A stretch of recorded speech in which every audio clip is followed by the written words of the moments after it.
नमस्कार, सुप्रभात। सर्वप्रथम हमारे प्यारे व्यूअर्स और संपूर्ण देशवासियों को 75वें स्वतंत्रता दिवस की ढेर सारी शुभकामनाएं। दोस्तों, इस वीडियो में हम बात करने वाले हैं कि 15 अगस्त को क्यों मनाया जाता है स्वतंत्रता दिवस, इसके पीछे का इतिहास और इसके कुछ महत्वपूर्ण तथ्य हैं, उसके बारे में हम इस वीडियो में बात करने वाले हैं। ब्रिटिश की गुलामी से आजादी पाना भारत के लिए किसी चुनौती से कम नहीं थी, लेकिन भारतीयों के अथक प्रयासों और दृढ़ निश्चय से देश को स्वतंत्रता मिली। भारत में स्वतंत्रता दिवस हर साल 15 अगस्त को मनाया जाता है। सभी देशवासियों के लिए ये गौरव का क्षण होता है, जिसे लोग राष्ट्रभक्ति की भावना से ओतप्रोत होकर मनाते हैं।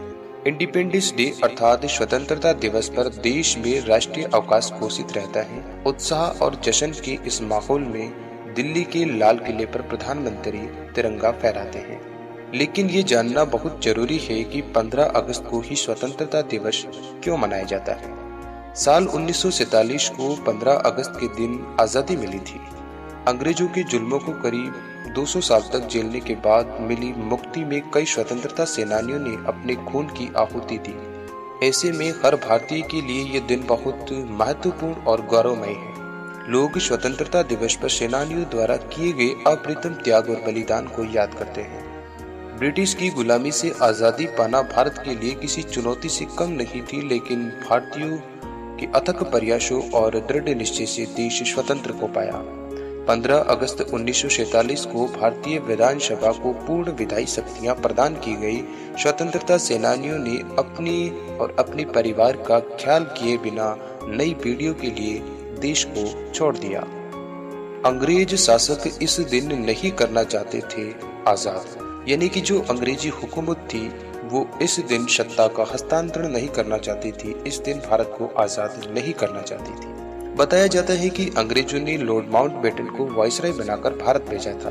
उन्हें ब्रिटिश पार्लियामेंट से आदेश मिला था कि वो 30 जून 1948 को भारत के समक्ष सत्ता के हस्तांतरण की घोषणा करें।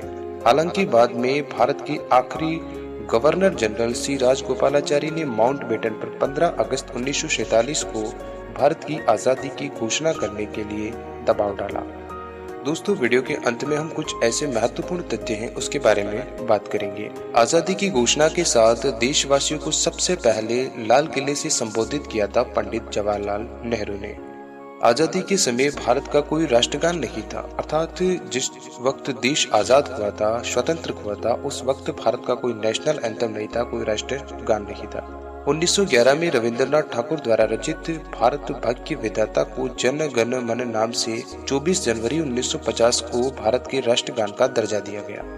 इंडियन इंडिपेंडेंट एक्ट को 18 जुलाई 1947 को स्वीकृति मिली, मगर माउंटबेटन ने देश को आजाद करने के लिए 15 अगस्त का दिन ही चुना था। भारत और पाकिस्तान को अलग करने वाली रेड क्लिफ लेखा 3 अगस्त 1947 को पूरी कर ली गई थी, मगर इसे आधिकारिक रूप से 17 अगस्त 1947 को प्रकाशित किया गया। भारत के तिरंगे झंडे का डिजाइन पिंगली वेंकैया ने 1921 में तैयार किया था। इसे 24 तीलियों वाले अशोक चक्र के साथ आधिकारिक तौर पर 22 जुलाई 1947 को भारत के झंडे के रूप में स्वीकृत किया गया और 15 अगस्त 1947 को पहली बार फहराया गया। इस वीडियो में बस इतना ही। स्वतंत्रता दिवस से संबंधित कुछ महत्वपूर्ण तथ्य थे जो इस वीडियो में इंक्लूड किए गए। अगर आपको अच्छे लगे हो तो इसे लाइक करें और अपने मित्रों के साथ शेयर करें। मिलते हैं नेक्स्ट वीडियो में किसी नए टॉपिक के साथ। तब तक के लिए बहुत बहुत शुक्रिया। जय हिंद, जय भारत, वंदे मातरम।